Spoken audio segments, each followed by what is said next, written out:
In this video, we're going to be looking at the overall experience rating. But first, we have a couple of concepts that we need to address. The first is normal distribution. It would be extremely rare in life to come across a variable that is completely 100% normally distributed. However, many variables end up looking normally distributed-ish. For example, if you were to walk around your institution with a tape measure, collecting people's heights, and then you plotted them on a bar graph, it would probably end up looking something like this. Most people fall in the middle. Some are short, some are tall, but the more extremely short or the more extremely tall the variable gets, the less people fall into that category.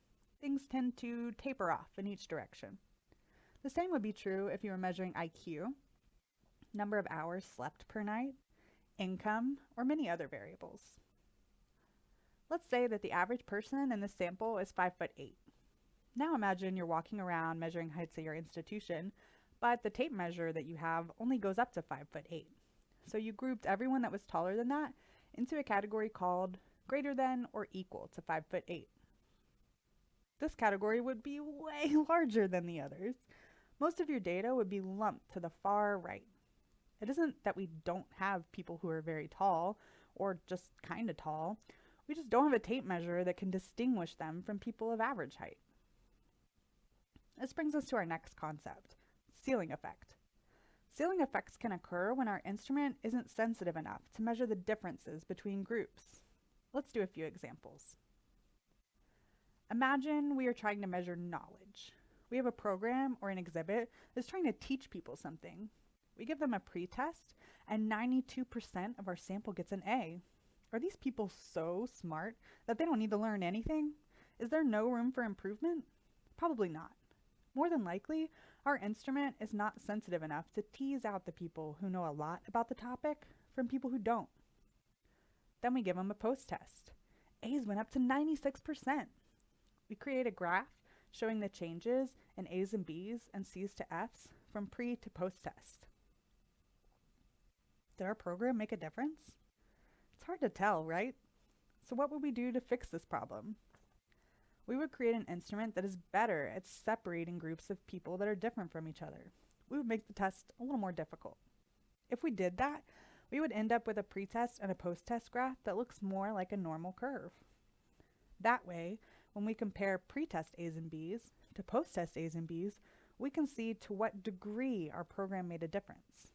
In the future, if we make changes to that program, we can see to what degree those changes made a difference. Let's do another example. Imagine we're trying to measure behavior. Let's say we have a program or an exhibit with the goal of getting people to brush their teeth every day. So we create an instrument to measure whether or not that's happening. Would you look at that? Most of our sample brushes their teeth every day. Not much room for improvement. Oh well, right? Wrong. Again, the issue is that our instrument is not sensitive enough to separate groups of people from one another. So when we look at the post-test and we compare, we can't really see much of a difference. Did our program or exhibit have an effect? It's really hard to tell. To fix this issue, we would fix our instrument. We would extend the categories beyond 7 to separate those that brush their teeth every day from those who brush their teeth more than that. That way, when we look at the data from before and after the program or exhibit, we can see to what degree it made a difference. Now let's get to the point. Satisfaction. These are real data from our 2015 customer satisfaction surveys. As you can see, we're experiencing a ceiling effect. Is it likely that 75% of our guests feel the exact same way about their visit, that they think it was perfect and there's absolutely no room for improvement? Probably not. Now let's look at 2016. Does this data mean that 2016 was a worse year for satisfaction? It's hard to say, right? This instrument isn't sensitive enough to show us whether there were any changes in visitor sentiment. So we have a problem. We're experiencing a ceiling effect. The instrument we are using to measure the visitor experience is not sensitive enough to separate our visitors into meaningful categories. We also have another problem. When creating instruments, we have to be really careful about what words we use because those words affect the validity of the instrument. Validity refers to whether or not an instrument measures what it claims to measure. What do we mean when we say satisfaction? In reality, satisfaction is based on two factors: expectation versus actual experience. Those that come in with a high expectation will interpret their level of satisfaction differently than those who came with low expectations. So without measuring those expectations, what are we learning from satisfaction? What are we really trying to measure? What we really want to know is, how was the guest's overall experience? Dun dun dun! Introducing the overall experience rating. In the overall experience rating, neutral changes to good, good changes to excellent, and excellent changes to superior. On their own, excellent and superior are similar, but in this context, superior is interpreted as beyond excellent. I went to a session on the overall experience rating at the Visitor Studies Association conference in 2017. The presenters were nice enough to share their slides with me. Overall experience rating has been used at the Smithsonian Institution for over 10 years and across more than 100 exhibitions.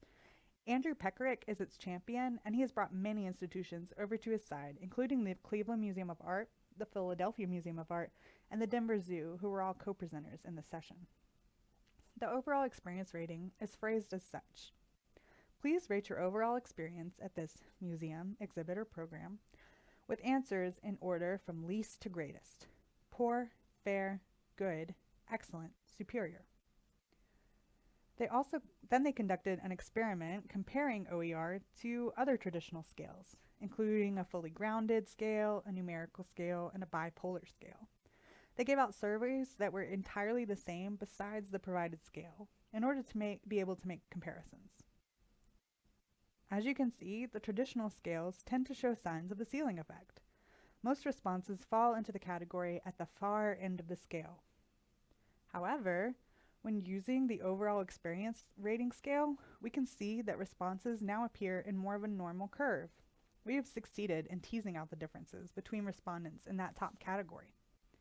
These two graphs show that you can use superior or outstanding as your top category.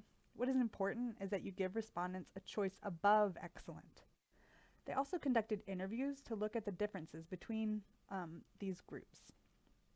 What they found was that guests who responded poor or fair tended to have some pretty heavy complaints. Those who responded good had some complaints and some good things to say. Guests who responded excellent were totally satisfied with their experience. They had no complaints, but they also weren't completely blown away. Guests who responded superior or outstanding not only didn't have any complaints, but they were supremely happy with their visit. They felt it was beyond excellent.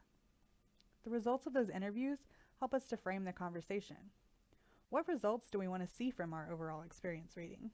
We don't want guests to have any complaints, so we want to reduce those good, fair, poor responses. We're happy when people are satisfied with their visit, but what we really want is to exceed their expectations. For that reason, excellent becomes our neutral category. Ideally, our superior ratings grow while our good, fair, poor ratings decline. I hope this video has helped to demonstrate to you why the overall experience rating is a better indicator of exceptional museum experience than some commonly used scales or satisfaction measures. I've shown you how this instrument can help decrease ceiling effects and increase validity. Happy evaluating!